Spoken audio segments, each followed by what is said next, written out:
யோசேப்பு தனது சகோதரர்களால் விற்கப்பட்ட பின் எகிப்துக்கு கொண்டு செல்லப்பட்டான். அங்கே பார்வோனின் அதிகாரிகளில் ஒருவனான போர்த்திபார் என்ற படைத்தளபதி அவனை வாங்கி கொண்டான். யோசேப்பு அந்நிய நாட்டில் அடிமையாக இருந்தாலும் கர்த்தர் அவனோடு இருந்தார். இதனால் அவன் செய்யும் எல்லா காரியங்களிலும் வெற்றி கிடைத்தது.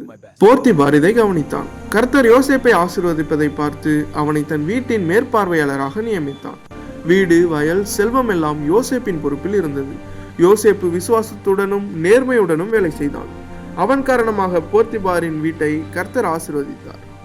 யோசேப்பு அழகான தோற்றமும் நல்ல குணமும் கொண்டவன். இதை கண்ட போர்த்திபாரின் மனைவி அவனை விரும்பி தவறான கோரிக்கையுடன் அவனை அழைத்தாள். ஆனால் யோசேப்பு மறுத்தான். என் எஜமான் என்னை நம்பி எல்லாவற்றையும் ஒப்படைத்திருக்கிறார். இந்த பெரிய தீமையை செய்து தேவனுக்கு விரோதமாக பாவம் செய்ய முடியாது என்று கூறினான். அவள் தினமும் அவனை அழைத்தாள். யோசேப்பு அவளை தவிர்த்தான். ஒரு நாள் வீட்டில் யாரும் இல்லாத சமயம் அவள் அவனது ஆடையை பிடித்து அழுத்தமாக அழைத்தாள். யோசேப்பு தப்பிக்க ஓடினான்.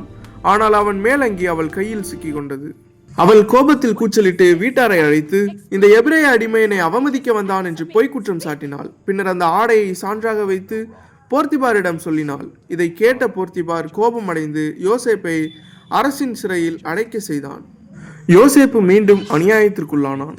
ஆனால் சிறையிலும் கர்த்தர் அவனோடு இருந்தார்.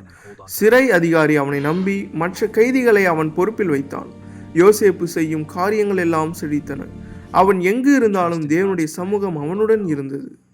இந்த அதிகாரத்தில் இருந்து நாம் தெரிந்து கொள்வது என்னவெனில், தவறு செய்ய என்னதான் வாய்ப்பு இருந்தாலும் சரியானதை தேர்வு செய்வதுதான் பெரிய வெற்றியை தரும்.